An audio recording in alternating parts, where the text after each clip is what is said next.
çocuklar, gençler araç durdurmak suretiyle yok. Akabinde mobese kameralarımız için yapılan saldırılar ve polisin müdahalesi.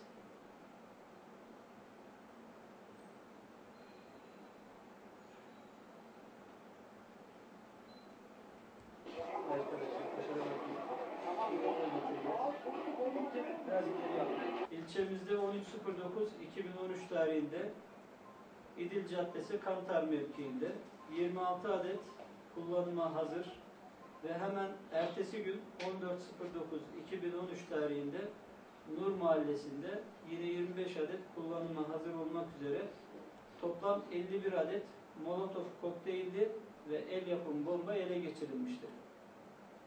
Bu Molotov kokteylleri ve el yapımı bombalar vatandaşımızın iş yerlerine, araçlarına, evine, kamu kurum ve kuruluşları ile görevini yapmak üzere olay yerinde devriye görevini ifa eden polis araçlarına atılmak üzere hazırlanmıştı.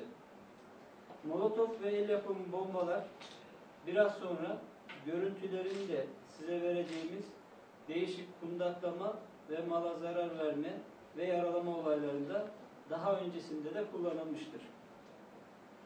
Bu olaylardan birkaç örnek vermek gerekirse, Orhan Doğan Caddesi üzerindeki iş yerlerine yapılan molotoflu saldırı. Yine Nusaybin Caddesi'nde bundan birkaç hafta önce A101 süpermarkete yapılan molotoflu saldırı. Bu olayların hepsinin iki ortak noktası vardır. Birincisi, ülkemizde devam eden çözüm sürecinin meydana getirdiği huzur ortamını ortadan kaldırmak.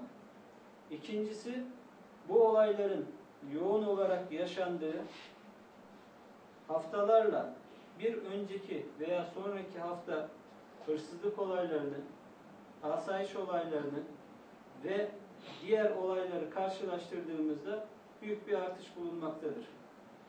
Örnek vermek gerekirse, Temmuz ayının 8'i ile 14'ü arasında 2013 tarihlerinde ilçemizde 5 adet hırsızlık ve toplamda 6 adet asayişe müessir olay meydana gelmişken, olayların yoğun olarak yaşandığı 22 ile 28 Temmuz 2013 tarihleri arasında 9 adet hırsızlık ve toplamda 13 adet asayişe müessir olay meydana gelmiştir.